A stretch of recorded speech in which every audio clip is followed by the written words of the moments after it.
Hey guys, welcome to the study with Mayank.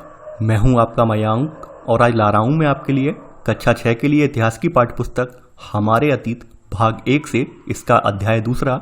यहां पर हम आरंभिक मानव की खोज में से संबंधित अध्याय के प्रश्नों को देखेंगे। तो चलिए स्टार्ट करते हैं आज का वीडियो। देखते हैं मैं क्या क्या डिस्कस करना है यहाँ पर। आज का पहला प्रश्न है आपका, भारतीय उपमहाद्वीप में 20 लाख साल पहले निवास करने वाले आरंभिक मानव के संदर्भ में निम्नलिखित कथनों पर विचार कीजिए। पूछा गया है यहाँ पर कौन सा कथन आपका जो है असत्य है। पहला है, इन मानवों को आज हम आखेटक खाद्य संग्राहक के नाम से जानते हैं। सेकंड, आमतौर पर खाने के लिए वे जंगली जानवरों का शिकार करते थे, मछलियां और चिड़ियां पकड़ते थे, फल, मूल, दाने, पौधे, पत्तियां, अंडे इकट्ठा किया करते थे। थर्ड है, पेड़ पौधों से खाना जुटाने के लिए उन्हें पेड़ पौधों की जानकारी रखने से कोई मतलब नहीं था। देखिए, आप लोग जानते होंगे जो आज से हमारे भारतीय उपमहाद्वीप में 20 लाख साल पहले जो निवास करने वाले आरंभिक मानव हैं, तो वो उन्हें कोई कृषि वगैरह नहीं आती थी, यानी कि वो खेती वगैरह करना नहीं जानते थे। पूरी तरह से हम कह सकते हैं एक तरह से क्या करते थे, शिकार पर निर्भर थे। और जो भी मतलब उन्हें मिलता था, जो भी उनके परिवेश में आसपास होता था, उसको बटोर कर उनको संचित करके रख लेते थे, अपने पास रख लेते थे। तो इस आधार पर हमने उन्हें जो है आखेटक खाद्य संग्राहक का नाम दिया है। तो इन मानवों को आज हम आखेटक खाद्य संग्राहक के नाम से जानते हैं।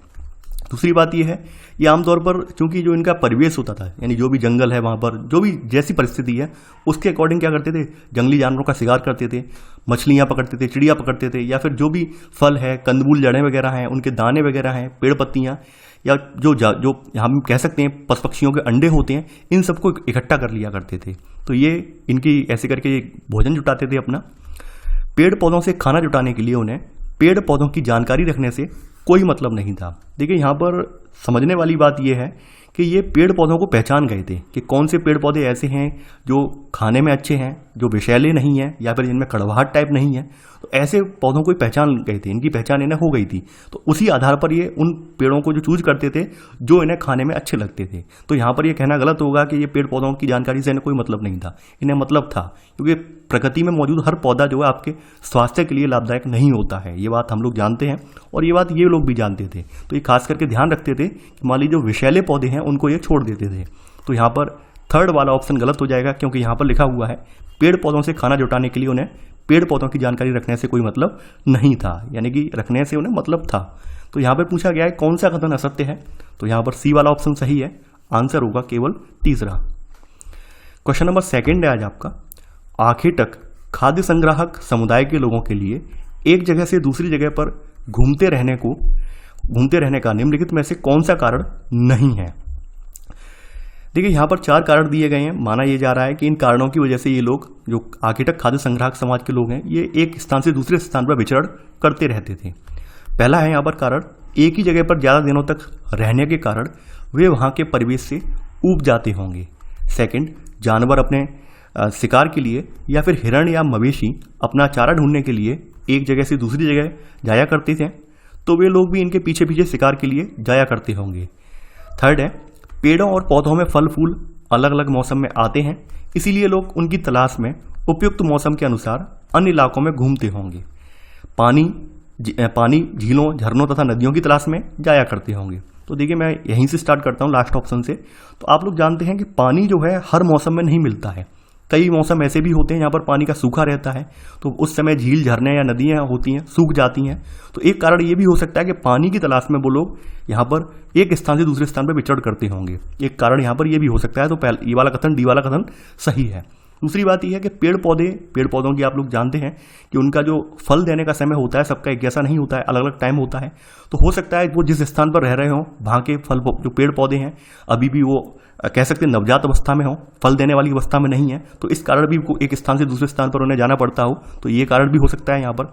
तीसरा कारण ये है कि जानवर वगैरह हैं, मान लीजिए हम जानवर को शिकार कर रहे हैं, किसी जानवर का पीछा कर रहे हैं। अब वो जानवर भागते भागते कम से कम 15-20 किलोमीटर भाग गया, तो ऐसे में क्या हुआ, हम अपना मूल स्थान छोड़ाए और दूसरे स्थान पर जाकर पहुंच गए। तो एक कारण यहाँ पर यह भी हो सकता है।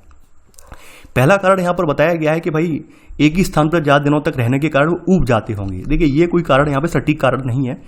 हाँ, यहाँ पर यह कहना बिल्कुल उचित होगा कि एक स्थान पर रहने की वजह से क्या होता होगा, एक स्थान पर रहने की वजह से वहाँ पर मिलने वाली जो भी सामग्री है, वहाँ पर मिलने वाली प्रकृति से हमें जो भी सामग्री मिल रही है वो खत्म हो जाती होगी। मान लीजिए फल फूल हैं और या फिर जानवर हैं उस क्षेत्र में, तो ये अगर लगातार शिकार करेंगे, उनका लगातार जो भी पौधों से प्राप्त होने वाले फल हैं उनको खाते रहेंगे, तो एक सिचुएशन ये भी आएगी कि फल फूल होंगे वो खत्म हो जाएंगे, वहाँ पर नहीं बचेंगे। तो ऐसी स्थिति में एक स्थान से दूसरे स्थान पर पलायन करना ही पड़ेगा। तो यहाँ पर पहला वाला कथन असत्य हो जाएगा, क्योंकि ऊबने की वजह से ये कोई कारण यहाँ पर निकलकर स्पष्ट रूप से नहीं आ रहा है। तो यहाँ पर आंसर होगा इसका सेकंड का ए। क्वेश्चन नंबर 3 है आज आपका, आखेटक खाद्य संग्राहक मानव के द्वारा उपयोग में लाए जाने वाले औजारों के संदर्भ में निम्नलिखित कथनों पर विचार कीजिए। पूछा गया है यहाँ पर कौन सा कथन यहाँ पर सही है, यानी यहाँ पर सही आंसर हमें बताना है। पहला है यहाँ पर, इन लोगों ने अपने काम के लिए पत्थरों, लकड़ियों और हड्डियों के औजार बनाए थे, जिनमें से पत्थरों के औजार आज भी बचे हैं।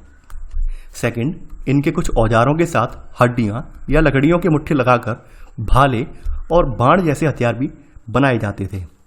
थर्ड, ये लोग ऐसी जगह ढूंढते रहते थे जहां अच्छे पत्थर मिल सकें, जहां लोग पत्थरों से औजार बनाते थे। उन स्थलों को कार्यस्थल कहते हैं। देखिए, अगर हम बात करें आखेटक खाद्य संग्राहक लोग, तो उस समय ये लोग अपना शिकार वगैरह जो करते थे वो पत्थर के औजार बनाकर करते थे। पत्थर के धीरे धीरे उनमें थोड़ी और चेतना आई तो लकड़ी वगैरह जो होती है उसको नुकीला करके पत्थर या लकड़ी के औजार बनाकर उनका शिकार करते थे। हालांकि जो लकड़ी वगैरह के औजार थे वो समय के साथ नष्ट हो गए, पत्थरों वाले औजार केवल बचे रह गए। तो यहाँ पर पहला वाला कथन बिल्कुल सही है। इन लोगों ने अपने काम के लिए पत्थरों, लकड़ियाँ या फिर जो जानवरों की हड्डियाँ हैं इनको औजार के रूप में प्रयुक्त किया। तो पहला वाला कथन यहाँ पर बिल्कुल सही है। सेकंड है, देखिए इनके कुछ औजार हमें ऐसे मिले हैं, ऐसे प्राप्त हुए हैं यहाँ पर पुरातत्वविदों को, जिनमें हड्डियाँ या लकड़ियों के मुट्ठे लगाए जाते थे। जैसे आज के समय में भी आपके जो तमाम औजार होते हैं उनमें मुट्ठे लगाए जाते हैं, तो उसी तरह के औजार वहाँ पर भी उस समय भी मिले थे। तो ये भाले या फिर बाण जैसे हथियार इनसे बनाए जाते थे। तो सेकंड वाला कथन भी यहाँ पर सही है। तीसरी बात यह है कि ये लोग क्या है, अक्सर एक स्थान से दूसरे स्थान पर इसलिए भी जाया करते थे ताकि उन्हें अच्छे पत्थर मिल सकें और उन पत्थरों की मदद से ये लोग औजार बना सकें। तो इस तलाश में भी एक स्थान से दूसरे स्थान पर जा सकते थे, जाते थे यानी ये लोग ऐसी जगह ढूंढते रहते थे जहाँ अच्छे पत्थर मिल सकें, जहाँ लोग पत्थरों से अच्छे औजार बनाते थे। तो इन जगहों पर जहाँ पर ये औजार तैयार करते थे उनको उद्योग स्थल कहते हैं। यानी उनको जो है उस जगह का नाम होता है उद्योग स्थल, ना कि कार्यस्थल। यानी आपकी किताब में उसका नाम उद्योग स्थल बताया गया है। वर्तमान में ऐसे स्थानों को चिन्हित किया गया है जहाँ पर ये लोग अपने औजार तैयार करते थे, उनको उद्योग स्थल कहते हैं। हालांकि जो पुरातत्वविद हैं उन्होंने ये आइडेंटिफाई कैसे किया है कि ये उद्योग स्थल है, क्योंकि यहाँ पर उन बनाए हुए औजारों के टुकड़े पड़े हुए हैं। यानी कि जो औजार इन्होंने मान लीजिए जिस विधि से तैयार किए थे वहाँ पे औजार, उस दौरान में कुछ ऐसे भी पत्थर थे जो कि पूरी तरह से औजार में नहीं तब्दील हो पाए, वो वहाँ पर ही इन्होंने छोड़ दिए। तो इस आधार पर पुरातत्वविदों ने अध्ययन किया और पाया कि ये जो स्थान थे जहाँ पर इन्होंने अपने औजारों का निर्माण कर रहे थे, तो उन्हें उद्योग स्थल की संज्ञा दी है, ना कि कार्यस्थल की। तो यहाँ थर्ड वाला ऑप्शन गलत हो जाएगा। यहाँ पर केवल पहला और दूसरा कथन सही है, तो आंसर होगा आपका सी, केवल 1 और 2। क्वेश्चन नंबर 4 है आज आपका, प्राचीन पुरास्थलों के संदर्भ में निम्नलिखित कथनों पर विचार कीजिए। पूछा गया है यहाँ पर कौन सा कथन आपका असत्य है, यानी यहाँ पर गलत कथन पूछा गया है कि गलत कथन यहाँ पर कौन सा है। पहला है, पुरास्थल उस स्थान को कहते हैं जहाँ औजार, बर्तन और इमारतें जैसी वस्तुओं के अवशेष मिलते हैं, तो उस स्थान को यहाँ पर पुरास्थल की संज्ञा दी गई है। पुरास्थल जमीन के ऊपर, अंदर, कभी कभी समुद्र और नदी के तल में भी पाए जाते हैं।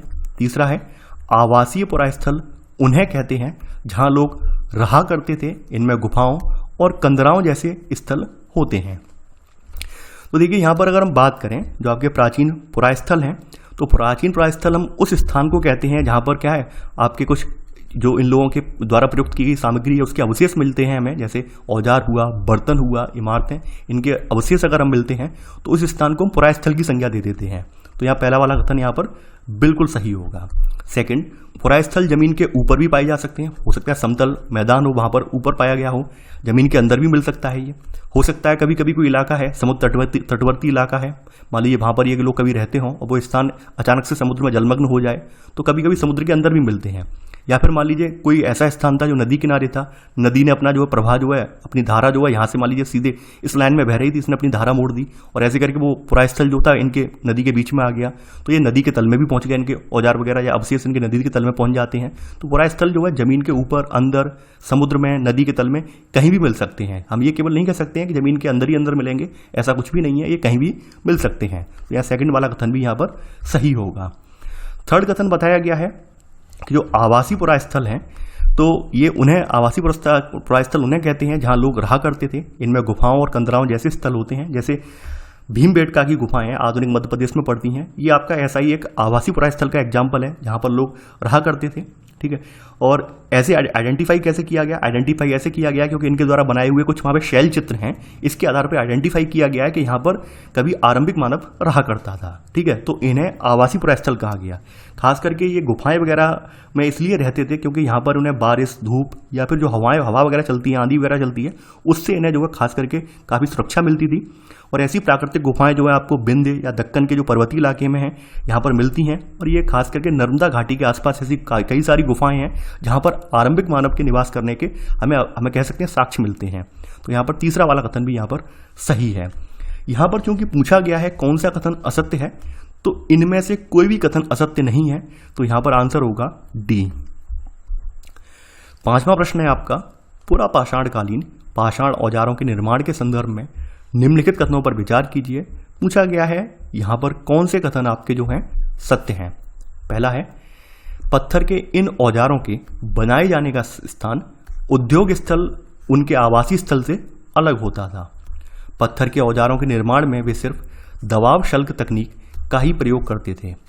देखिए, हमारे जो पुरातत्वविद हैं उन्हें ऐसे कई सारे स्थान मिले हैं जो इस बात का कह सकते हैं सोर्स हैं, जो इस बात की पुष्टि करते हैं कि कई बार क्या होता था, ये लोग औजार बनाने के लिए एक स्थान से दूसरे स्थान पर गए हैं और वहीं पर उस स्थान पर जहाँ पर अच्छे खासे पत्थर मिल गए, वहीं पर ये निवास भी करने लगे हैं, वहीं पर ये रहने लगे हैं और वहीं पर ये औजार भी अपने बनाते रहे हैं। तो ऐसे स्थान को फिर उद्योग स्थल, यानी ऐसे स्थान को आवासीय उद्योग स्थल की संज्ञा दी गई है। ऐसे स्थानों को आवासीय उद्योग स्थल की संज्ञा दी गई है। लेकिन यहाँ पर स्टेटमेंट ये कह रहा है कि इनका जो औजार बनाने का स्थान है उद्योग स्थल और जो निवास करने का स्थल अलग अलग होता था। तो ये जरूरी नहीं है, कई जगह ऐसी भी पाई गई हैं, पुरातत्वविदों ने कई जगह ऐसी भी आइडेंटिफाई की हैं, खास करके नर्मदा नदी की घाटी में, जहां पर उनका आवास स्थल और उद्योग स्थल एक ही था। तो यहाँ पर पहला वाला कथन गलत हो जाएगा। दूसरे कथन की अगर हम बात करें तो यहाँ पर ये बताया गया है कि पत्थरों के औजार जो बनाते हैं इनमें भी सिर्फ केवल एक तकनीक है, दबाव शल्क तकनीक, इसका ही प्रयोग करते थे। देखिए, ये गलत है। यहाँ पर पत्थर के औजार बनाने की दो तकनीकें होती हैं।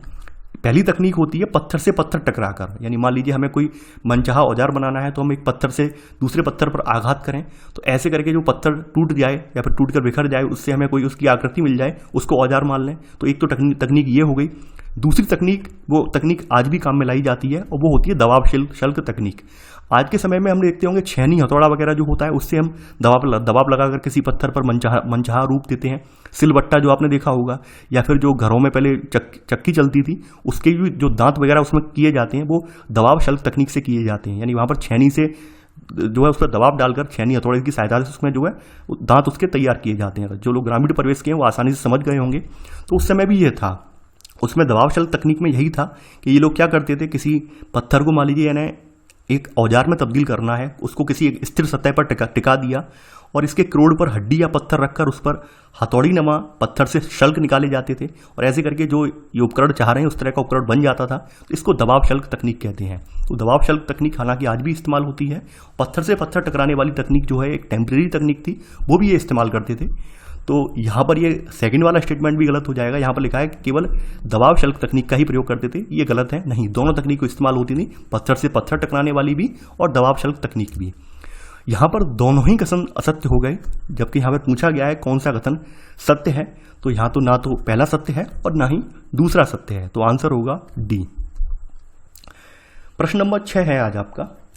यहाँ पर पूछा गया है निम्नलिखित पुरास्थलों में से किस स्थान से मनुष्य के आंखें तक खाद्य संग्राहक होने के प्रमाण नहीं मिले हैं। यानी कि ये कुछ पुरास्थल दिए गए हैं और यहाँ से पूछा गया है कि ऐसा कौन सा पुरास्थल है जहाँ पर मनुष्य के आंखें तक खाद्य संग्राहक होने के प्रमाण यहाँ पर नहीं मिले हैं। ये पूछा गया है इसमें भीमबेटका, हुस्की, कोल्डिहवा, कुरनूल की गुफाएं। देखिए यहाँ पर अगर हम बात करें, यहाँ पर ये सब मैंने यहाँ पर आपका जो मैप दिया हुआ था आपके चैप्टर में, वो मैप यहाँ पर दिया है। सबसे पहले बात कर लेते हैं भीमबेटका, मध्य प्रदेश में पड़ता है।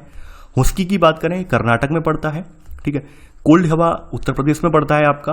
कुरनूल की गुफाएं ये आंध्र प्रदेश में पड़ती हैं। ये आप, मैंने चारों को यहाँ पर एक सर्कल में कर दिया है ताकि आप इनको अच्छे से देख पाएं इन चारों को।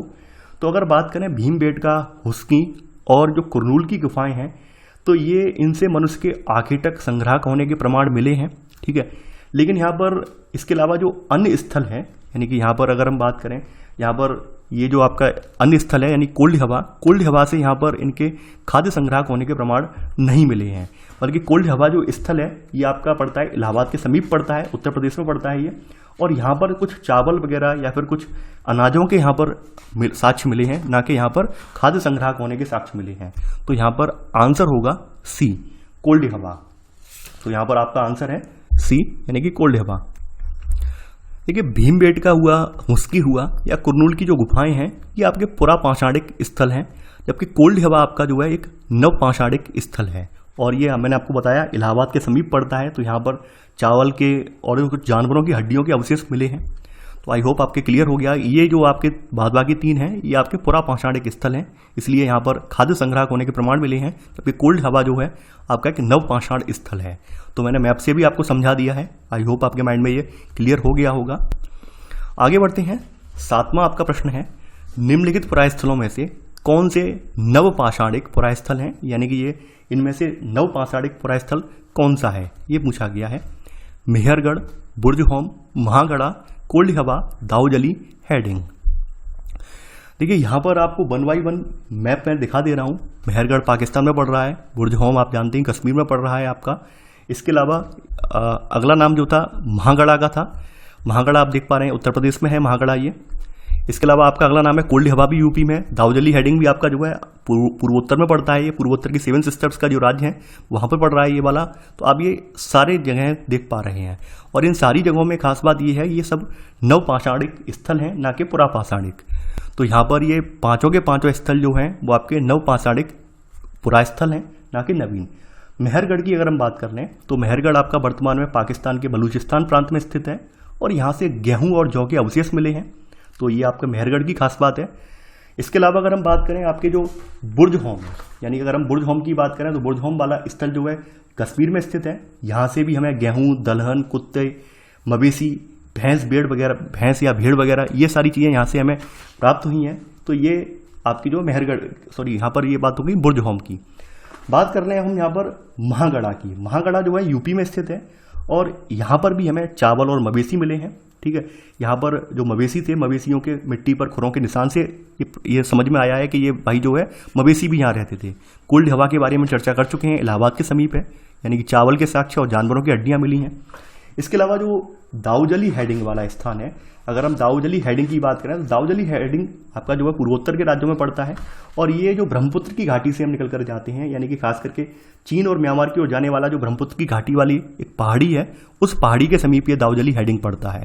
तो यहाँ पर आंसर होगा डी। ये सभी जो है नवपाषाणिक स्थल हैं, यानी कि हमें यहाँ से अच्छी तरह से पुष्टि ये हुई है कि यहाँ पर लोग अच्छी खासी खेती करते थे और खेती करना जानते थे। इस आधार पर हमने ये कहा है ये नवपाषाणिक पुरास्थल हैं।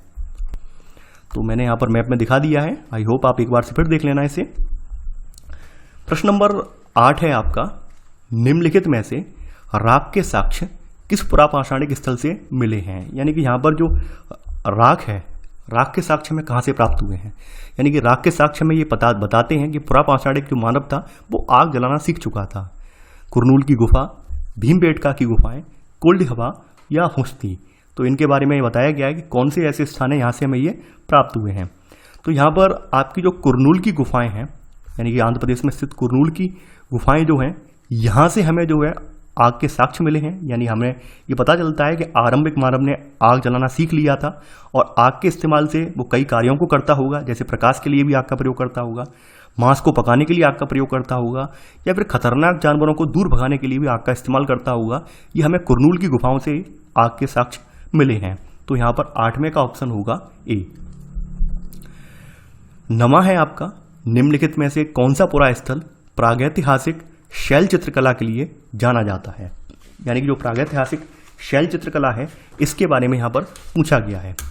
पहला है ब्रह्मगिरी, भीमबेटका, हल्लूर, पैयमपल्ली। तो इसके बारे में यहाँ पर पूछा गया है। देखिए, आपने भीमबेटका का नाम सुना होगा। तो भीमबेटका की जो गुफाएं हैं ये खास करके मध्य प्रदेश के रायसेन जिले में स्थित हैं। और यहाँ पर जो भीमबेटका की गुफाएं हैं उनसे हमें ये पता चलता है कि यहाँ पर जो आपका प्राचीन मानव था, या फिर हम कह सकते हैं पुरापाषाणिक मानव था, ये कला प्रेमी भी था। और कला प्रेमी होने की वजह से ये क्या था, इसने तमाम तरह के चित्रों को वहाँ की दीवारों पर उकेरा है। तो इस वजह से ये जो भीमबेटका की गुफाएं हैं ये प्रागैतिहासिक शैल चित्रकला के लिए फेमस हैं। तो आंसर होगा यहाँ पर नमे का बी। अब 10वां प्रश्न है हमारा, हुस्नी के संदर्भ में निम्नलिखित कथनों पर विचार कीजिए। पूछा गया है कौन सा कथन यहाँ पर सत्य है। हुस्नी से महापाषाण युग के कई साक्ष्य प्राप्त हुए हैं। सेकंड, हुस्नी से मिले प्रमाण इसके आवास और उद्योग स्थल होने का संकेत देते हैं। तीसरा है, यहाँ से प्राप्त अधिकांश औजार बलुआ पत्थरों से बनाए जाते थे। देखिए, आपको पता होना चाहिए हुस्की जो है कर्नाटक में पड़ता है, और ये जो स्थल है यानी कि ये हुस्की है एक आपका पुरापाषाणिक स्थल है, ना कि महापाषाण युग का एक स्थल। महापाषाण युग के बारे में शायद आपने पढ़ा होगा और जानते भी होंगे। महापाषाण युग कहीं कहीं किताबों में ये भी लिखा है कि ईसा पूर्व 1000 ईसा पूर्व स्टार्ट होता है। कहीं कहीं कुछ किताबों में ये भी लिखा है कि 500 ईसा पूर्व स्टार्ट होता है। हालांकि इसका जो आपकी दृष्टि वगैरह की किताबें, दृष्टि IAS की किताबें हैं या फिर कुछ और प्रामाणिक किताबें हैं, वहाँ पर आपको महापाषाण युग का जो समय मिलेगा वो 500 ईसा पूर्व से लेकर 100 ईसवी सदी तक देखने को मिलेगा। यानी कि आज से करीब हम अनुमान लगाएं तो आज से करीब 2500 साल पहले से लेकर 1900 साल के बीच का समय जो है इसका माना गया है महापाषाण काल का। और महापाषाण युग जो है खास करके साउथ इंडिया से जुड़ा हुआ है, दक्षिण भारत से जुड़ा हुआ है। दक्षिण भारत में उस समय कुछ कब्रें बनाई जाती थी, महापाषाण कब्रें जिन्हें हम बोलते हैं, यानी कि बड़े बड़े शिलाखंड रखकर वहाँ पर समाधियाँ तैयार की जाती थी। उन समाधियों को निर्माण किए जाने के कारण इस कालक्रम को महापाषाण के नाम से जानते हैं। तो महापाषाण युग का संबंध पूरे भारत से नहीं है बल्कि दक्षिण भारत से है। तो यहाँ पर ये पहला वाला कथन असत्य हो जाएगा, यानी हुस्की से महापाषाण युग के कई साक्ष्य प्राप्त हुए हैं, ये गलत है। यहाँ पर ये पुरापाषाण स्थल है हुस्की, ना कि एक महापाषाण स्थल। तो पहला वाला कथन गलत है। सेकंड, हुस्की से मिले प्रमाण इसके आवास और उद्योग स्थल होने का संकेत देते हैं। देखिए, यहाँ पर भी हमें पुरातत्वविदों को ये यहाँ पर दिखने को मिला है कि यहाँ पर ही ये लोग जो है पुरापाषाण कालीन लोग जो होंगे ये अपने औजार भी तैयार करते होंगे, साथ ही साथ उसी स्थान पर ये रहते होंगे। तो ऐसे हमें यहाँ पर संकेत मिले हैं। थर्ड है, यहाँ से प्राप्त अधिकांश औजार बलुआ पत्थरों से बनाए जाते थे। देखिए, यहाँ पर जो भी औजार मिले हैं ये सब चूना पत्थर से बने हुए हैं, ना कि आपके बलुआ पत्थर से। तो यहाँ पर थर्ड वाला ऑप्शन भी गलत हो जाएगा। यहाँ पर पूछा गया है कौन सा कथन यहाँ पर असत्य है। देखिए, यहाँ पर असत्य पूछा गया है, सत्य लिख दिया है यहाँ पे असत्य कथन कौन सा है आपका, तो असत्य होगा आपका ए वाला, केवल 1 और 3, यानी पहला और तीसरा कथन यहाँ पर असत्य है। यहाँ पे मैंने करेक्शन कर दिया है, यहाँ पर ये असत्य है। ठीक है। 11वां प्रश्न है हमारा, भारत में शुतुरमुर्ग के साक्ष्यों के संदर्भ में निम्नलिखित कथनों पर विचार कीजिए। पूछा गया है कौन सा कथन यहाँ पर सत्य है। भारत में शुतुरमुर्ग के होने के प्राचीनतम प्रमाण नवपाषाण युग से प्राप्त हुए हैं। सेकंड, कर्नाटक के पटने नामक पुरास्थल से शुतुरमुर्ग के अंडों के अवशेष मिले हैं। थर्ड है आपका, प्रागैतिहासिक काल में शुतुरमुर्ग के अंडों के छिलकों पर चित्रांकन और इससे मन के बनाए जाने के प्रमाण मिले हैं। देखिए, बात करें भारत में शुतुरमुर्ग के पाए जाने की, तो भारत में शुतुरमुर्ग के पाए जाने के जो प्राचीनतम प्रमाण हैं वो आपके नवपाषाण युग में प्राप्त नहीं हुए हैं बल्कि ये पुरापाषाण युग में प्राप्त हुए हैं, यानी पुरापाषाण युग के हैं। यानी यहाँ पर जो पुरातत्ववेत्ताओं ने खोज की है उस खोज के आधार पर पता लगाया है कि ये जो साक्ष्य हैं इनके प्रमाण जो प्राप्त हुए हैं वो पुरापाषाण युग के हैं, ना कि नवपाषाण युग के। तो पहला वाला कथन गलत हो जाएगा। दूसरी बात यहाँ पे बताया गया कर्नाटक के पटने नामक पुरास्थल से। देखिए, जो पटने नामक पुरास्थल है ये महाराष्ट्र में पड़ता है, ना कि आपके कर्नाटक में, ये आपके महाराष्ट्र में स्थित है। तो महाराष्ट्र के पटने नामक स्थल से ये आपके साक्ष्य प्राप्त हुए हैं, शुतुरमुर्ग के अंडों के अवशेष मिले हैं। तो यहाँ पर सेकंड वाला कथन असत्य हो जाएगा। ये कर्नाटक से नहीं हुआ है बल्कि महाराष्ट्र के पटने नामक पुरास्थल से इनके हमें अंडे के अवशेष प्राप्त हुए हैं। प्रागैतिहासिक काल की बात करें तो शुतुरमुर्ग के अंडों के छिलकों पर तरह तरह की चित्रांकन किए जाते थे, चित्र बनाए जाते थे।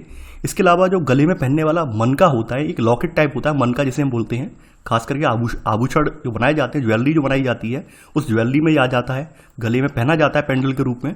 तो इनसे मन के बनाए जाने के प्रमाण मिले हैं, ये बात बिल्कुल सही है। यहाँ पर केवल और केवल आपका तीसरा वाला कथन यहाँ पर सही है, पूछा गया है, तो आंसर होगा सी, केवल थर्ड। क्वेश्चन नंबर 12 में है आपका मानव सभ्यता के आरंभिक काल, यानी जिसे हम पुरापाषाण काल या फिर प्रागैतिहासिक काल कहते हैं, यानी प्री हिस्टोरियन एज के रूप में भी जानते हैं, को सुविधा अनुसार 3 भागों में बांटा गया है। निम्नलिखित में से कौन सा काल उन 3 में नहीं आता है? देखिए यहाँ पर इसे प्रागैतिहासिक या प्री हिस्टोरियन काल क्यों कहा गया है? ऐसा इसलिए कहा गया है कि उस समय के हमें कोई लिखित प्रमाण नहीं मिले हैं। जैसे आपने अन्य सब जगहों की लिखित लिपियां वगैरह देखी, तो उस आधार पर इतिहासकारों ने भी अपना यहाँ पर कुछ एनालाइज किया है, उस आधार पर कुछ इतिहासकारों ने भी उसका इतिहास संजोया। यहाँ पर जो जानकारी हमें मिली है वो पूरी जानकारी पुरातत्ववेत्ताओं के माध्यम से मिली है। तो इस वजह से इसे प्री हिस्टोरियन एज कहते हैं, यानी ऐतिहासिक काल से पहले का समय, यानी प्रागैतिहासिक काल इसे कहा जाता है। तो प्रागैतिहासिक काल या पुरापाषाण काल, तो इसको हमने 3 भागों में सुविधानुसार डिवाइड कर लिया है। इसमें एक तो पुरापाषाण काल या फिर जिसे हम आरंभिक पाषाण काल कहते हैं, ये आता है। इसकी जो उम्र बताई गई है, यानी ये बताया गया है कि आज से लगभग 20 लाख साल पहले से लेकर, यानी 20 लाख साल पहले से लेकर 12,000 साल पहले तक इसका कालक्रम रहा है। ठीक है, ये आपका पुरापाषाण या आरंभिक पाषाण काल रहा है। मध्य पाषाण काल जो रहा है 12,000 साल से लेकर 10,000 साल के बीच का समय जो है, ये आपका मध्य पाषाण काल का समय माना गया है। नव पाषाण काल का समय जो बोला गया है वो 10,000 साल के बाद का जो समय है, ठीक है, वो आपका नव पाषाण काल का माना गया है। यानी कि ये 10,000 साल का जो समय है आपका, यानी कि जो आपका नव पाषाण युग है, इसकी शुरुआत लगभग 10,000 साल पहले से होती है। तो ये आपका नव पाषाण युग है। वहीं बात करें महापाषाण काल की, तो महापाषाण काल के बारे में जैसा कि हमने बताया था, महापाषाण काल इसके वर्गीकरण में शामिल नहीं है। महापाषाण काल जो है ये कब्रें बनाई जाती थी, खास करके साउथ इंडिया में, दक्षिण भारत में बनाई जाती थी, और ये लगभग आज से 2500 से लेकर 1900 साल के बीच में इनका कालक्रम रहा है। ठीक है, तो ये वाला यहाँ पर डी ऑप्शन नहीं है, बी और सी इसके ऑप्शन हैं। यानी कि हमने मानव सभ्यता के आरंभिक कालों को हमने 3 में डिवाइड कर लिया है, पुरापाषाण काल या फिर आरंभिक जिसे हम कह सकते हैं, मध्य पाषाण काल और नवपाषाण काल। इन 3 कालों में हमने विभक्त कर लिया है। तो यहाँ पर ए बी सी सही है, गलत ऑप्शन पूछा गया है, तो गलत वाला आपका जो ऑप्शन है वो डी है, यानी महापाषाण काल।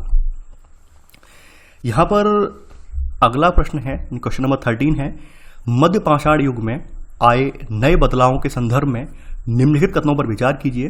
पूछा गया है कौन सा कथन यहाँ पर असत्य है, यानी गलत कथन यहाँ पर कौन सा है? पहला है, बदलावों से तापमान में वृद्धि हुई और घास के मैदान विकसित होने लगे। इसी काल में मछली भोजन का महत्वपूर्ण स्रोत बन गई। थर्ड है यहाँ पर, गेहूं, जौ और धान जैसे अनाज प्राकृतिक रूप से उगने लगे थे। देखिए, हम बात करते हैं लगभग 12,000 साल पहले दुनिया की जलवायु में यहाँ पर परिवर्तन हमें देखने को मिलते हैं। अचानक से गर्मी बढ़ जाती है। गर्मी बढ़ने के परिणाम स्वरूप कई क्षेत्रों में क्या हुआ, घास वाले मैदान यहाँ पर बनने लगे हैं। और जब घास वाले मैदान बनने लगे हैं, फिर आपके जो हिरण, बारहसिंगा, भेड़ बकरी, गाय जैसे जानवर जो हैं, इनकी संख्या बढ़ गई है, जो कि घास को खाकर जिंदा रहते थे, उनकी संख्या यहाँ पर लगातार बढ़ गई है। तो यहाँ पर हमें सबसे पहला महत्वपूर्ण बदलाव मध्य पाषाण काल में ये देखने को मिलता है। टेम्परेचर बढ़ने से यहाँ पर अब घास के मैदान भी बहुत ज़्यादा बढ़ गए हैं। दूसरी बात, यहाँ पर जो पुरातत्ववेत्ता ये एक सोर्स का पता करते हैं, ये बताते हैं कि जो मछली थी, यानी कि मछली भोजन का जो आहार, इनका मुख्य आहार के रूप में जो शामिल हुई है, वो मध्य पाषाण युग में आकर मछली इनके भोजन में शामिल हुई है। तो इसी काल में मछली भोजन का महत्वपूर्ण स्रोत बनी है। तो यहाँ पर सेकंड वाला कथन बिल्कुल सही है। और देखिए, यहाँ पर एक चीज़ और देखने को मिलती है, यहाँ पर इस समय में, इस मध्य पाषाण काल में लोगों को जानवरों की भी जानकारी हो गई थी कि जानवर कौन से पालतू हैं, कौन से एग्रेसिव हैं। तो उस अनुरूप इन लोगों ने उन जानवरों को अपने पास रखना स्टार्ट भी कर दिया है, क्योंकि जैसे जैसे जो हरी घास खाने वाले जानवर थे वो इतने ज़्यादा एग्रेसिव होते नहीं हैं, तो साथ के साथ इन जानवरों को पालतू भी बनाने लगे हैं। ये भी इसकी खास बात है। तीसरी बात ये है कि जब ये घास वगैरह के जो मैदान हैं ये सब उगने लगे हैं, तो यहाँ पर इसी के साथ साथ इन लोगों ने खेती करना भी स्टार्ट कर दिया है। तो खेती के फलस्वरूप ये लोग गेहूं, जौ, धान जैसे अनाज ये प्राकृतिक रूप से उगने लगे हैं। तो इनके बीजों को ये लोग संचित करने लगे हैं और खुद से अनाज पैदा करना भी इन लोगों ने यहाँ पर इस काल में आते आते, एंड तक आते आते सीख लिया है। ये हमें प्रमाण मिलते हैं। यहाँ पर पूछा ये गया है कौन सा कथन असत्य है। ये तीनों ही कथन सत्य हैं, इनमें से कोई भी कथन असत्य नहीं है, तो आंसर होगा आपका डी, यानी इनमें से कोई भी कथन असत्य नहीं है। यहां पर क्वेश्चन नंबर 14 है आपका, मध्य पाषाण युग के लोगों द्वारा उपयोग में लाए जाने वाले औजारों के संदर्भ में निम्नलिखित कथनों पर विचार कीजिए। पूछा गया है कौन सा कथन यहां पर सत्य है। पहला है, इस काल के पाषाण औजार आमतौर पर बहुत बड़े होते थे, जिन्हें माइक्रोलिथ या लघु पाषाण कहा जाता है। सेकंड, इन औजारों में हड्डियों या लकड़ियों के मुट्ठे लगे हंसियां और आरी जैसे औजार मिलते थे। पुरापाषाण युग वाले औजार भी इस युग के दौरान बनाए जाते रहे। देखिए, अगर हम बात करें इस समय के जो बने औजार हैं, हालांकि इस समय तक मानव ने अच्छी खासी दक्षता प्राप्त कर ली थी, अच्छा खासा उसे अनुभव और ज्ञान अर्जित हो गया था परिस्थितियों से, तो यहाँ पर हम देखते हैं कि यहाँ पर जो औजार हैं, औजार अब बहुत ज़्यादा बल्कि नहीं रहे, बहुत ज़्यादा बड़े भारी भरकम नहीं रहे, बड़ा छोटे छोटे औजार जो है यानी कि अच्छे खासे उनकी कह सकते हैं अच्छा औजारों के बनाने की बनावट वगैरह बहुत अच्छी तरह से उन्हें प्राप्त थी, अच्छी तरह से उस बनावट को भी उन्होंने सजाया या तैयार किया। तो यहाँ पर हमें देखने को मिलता है इस काल में पाषाण औजार आमतौर पर बहुत बड़े नहीं होते थे, बल्कि बहुत छोटे होते थे, यानी बहुत स्मॉल किस्म के होते थे, जिन्हें हम माइक्रोलिथ कहते हैं। यानी आमतौर पर बहुत छोटे होने लगे हैं, इसलिए इन्हें हम माइक्रोलिथ या फिर लघु पाषाण कहा जाता है। देखिए यहाँ पर लिखा है बहुत बड़े होते थे, इस हिसाब से कथन ये पहला वाला गलत हो जाएगा। सेकंड है, इन औजारों में वही मैंने बताया था, औजारों में हड्डी जो है या फिर हड्डियाँ या लकड़ियों के मुट्ठे लगाकर या हंसिया या आरी जैसे औजार भी हमें देखने को मिलते हैं, तो ये सेकंड वाला कथन सही है। थर्ड है, पुरापाषाण युग वाले औजार भी इस युग के दौरान बनाए जाते रहे। देखिए, हालांकि इस युग तक आते आते औजारों की जो कह सकते हैं औजारों का आकार छोटा हो गया था, लेकिन फिर भी जो पुरापाषाण युग के औजार थे वो भी अब बनाए जाते रहे, बने एकदम बनाना बंद नहीं हुआ, वो भी बनाए जाते थे। कुछ विशेष कामों के औजार जो होते थे वो भी बनाए जाते थे। तो यहाँ पर केवल और केवल आपका दूसरा और तीसरा कथन सही है, तो आंसर होगा बी, केवल 2 और 3। 15वां प्रश्न है आपका, उत्तर पाषाण नवपाषाण युग के संदर्भ में, उत्तर पाषाण या फिर हम जिसे नवपाषाण कहते हैं, इस युग के संदर्भ में निम्नलिखित कथनों पर विचार कीजिए। पूछा गया है कौन सा कथन यहाँ पर सही है। पहला है, इस युग की शुरुआत लगभग 10,000 साल पहले से होती है। सेकंड, मध्य प्रदेश और दक्षिणी उत्तर प्रदेश की गुफाओं से मिले शैल चित्र इसी काल में बनाए गए थे। देखिए, अगर हम बात करें यहाँ पर आपके पहले वाले कथन की, जो ये आपका ये उत्तर पाषाण युग है या जिसे हम नव पाषाण युग कहते हैं, तो ये आपका लगभग 10,000 साल पहले इसकी स्टार्टिंग हुई है। यानी पहला वाला कथन यहाँ पर बिल्कुल सही है। और खास करके यहाँ बताया गया है कि जो मध्य प्रदेश या दक्षिणी उत्तर प्रदेश की गुफाओं में मिले शैल चित्र हैं वो इसी काल में बनाए गए थे। देखिए, ये कथन गलत है। वो चित्र उन लोगों ने बनाए थे जो लोग पुरापाषाण या फिर मध्य पाषाण युग के लोग थे, खास करके खाद्य संग्राहक टाइप के जो लोग थे, उन लोगों के द्वारा वो चित्र बनाए गए थे। नव पाषाण युग तक आते आते तो मानव ने अच्छा खासा खेती करना स्टार्ट कर दिया था। यहाँ पर हमें देखने को मिलता है नव पाषाण युग तक तो आते आते, अगर आप खुद भी कॉमन सेंस से सोचें तो हम ये पाते हैं नव पाषाण युग तक तो आते आते, यानी लोगों ने मध्य पाषाण युग से ही लोगों को जो अनुभव हो गया खेती का, नव पाषाण युग तक आते आते तो ये खेती करने में परिपक्व हो गए थे। तो ऐसे में ये गुफा वगैरह में फिर इन्होंने रहना भी बंद कर दिया था, मैदानी इलाके में आ गए थे ये। तो यहाँ पर सेकंड वाला कथन यहाँ पर असत्य हो जाएगा, केवल पहला वाला कथन सत्य है, तो आंसर होगा केवल 1। क्वेश्चन नंबर 16वां है। देखिए, मैं बार बार क्वेश्चनों को घुमा घुमा कर यहाँ पर क्यों दे रहा हूँ, उसका देने का रीजन ये है, किसी भी तरह से एग्जाम में आपसे पूछ लिया जाए, आपसे गलत नहीं होना चाहिए। तो यहाँ पर सूची 2 दी गई है, सूची 1 को सूची 2 से हमें मिलान करना है और बताना है कौन सा किस कालक्रम से संबंधित है। यानी कि एक तरफ काल लिखे हुए हैं और दूसरी तरफ उनकी डेट लिखी हुई है, कब से कब तक इनका समय रहा है वो लिखा हुआ है। सबसे पहले बात करते हैं पुरापाषाण काल की, यानी पुरापाषाण काल कब से लेकर कब तक रहा है। तो जैसा कि हम जानते हैं पुरापाषाण काल की जो यहाँ पर एज रही है, ये रही है 20 लाख वर्ष पूर्व से लेकर 12,000 वर्ष पूर्व तक का समय जो आपका रहा है, ये आपका पुरापाषाण काल का रहा है। मध्य पाषाण का बात करें तो मध्य पाषाण का समय जो रहा है वो 12,000 वर्ष पूर्व से लेकर आपका 10,000 वर्ष पूर्व तक रहा है।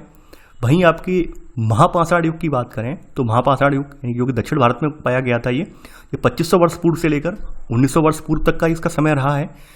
वहीं बात कर लें इसकी यहाँ पर अगला उत्तर पाषाण काल की, यानी शुरुआती 10,000 वर्ष पूर्व इसकी शुरुआत हुई है। तो यहाँ पर आपने ऑप्शन आप देख सकते हैं, यानी कि यहाँ पर ए का चौथा, बी का तीसरा, सी का दूसरा और डी का पहला, यानी ए का चौथा, बी का तीसरा, सी का दूसरा और डी का पहला। तो आंसर होगा यहाँ पर 16वें का बी। तो ये था हमारा आज का वीडियो। आई होप आपको ये वीडियो पसंद आया होगा। आप लोग वीडियो को लाइक शेयर करना बिल्कुल ना भूलें। देखिए इसी तरह से अब मैं आपकी जो है ज्योग्राफी की सीरीज भी अपडेट करूंगा, और ज्योग्राफी की सीरीज में भी आपके जो है मैप बेस्ड क्वेश्चन यहाँ पर मेंशन किए जाएंगे। तो आप लोग जो भी, अब देखिए आने वाले अभी कुछ दिनों बाद, वो 2 महीने बाद आपका पीसीएस यूपी पीसीएस एग्जाम भी है, यूपीएससी एग्जाम भी है, तो आपके लिए तो एडवांटेज है। अब आप लोग भी बार बार मुझसे बड़ी सीरीज चलाने का आग्रह कर रहे हैं। बड़ी सीरीज मैं इसलिए नहीं चला रहा हूँ क्योंकि आपको एक बार रिवाइज होना चाहिए। भाई बड़ी सीरीज हम चलाते रहेंगे पढ़ते रहने से मतलब नहीं है। आपने कितना सीखा है अब तक, ये भी तो आप इसकी जांच कर लीजिए, ये भी तो आप इसका मूल्यांकन कर लीजिए। तो सबसे पहले आप लोग इस सीरीज को ज़्यादा से ज़्यादा देखें, ज़्यादा से ज़्यादा शेयर करें, ताकि जो नए अभ्यर्थी हैं वो भी इससे जुड़ पाएँ, वो भी इससे सीख पाएँ। हालांकि जो नई सीरीज है हम वो जुलाई से स्टार्ट करेंगे। अभी जून में स्टार्ट ना करने का रीज़न ये है क्योंकि नई सीरीज कोई भी होती है वो लेंदी होती है, और मेरे पास प्रॉपर सेटअप नहीं है, क्योंकि गर्मी में लगभग मुझे 2 घंटे फैन बंद करके बैठना पड़ता है रूम में जब मैं लेक्चर रिकॉर्ड करता हूँ।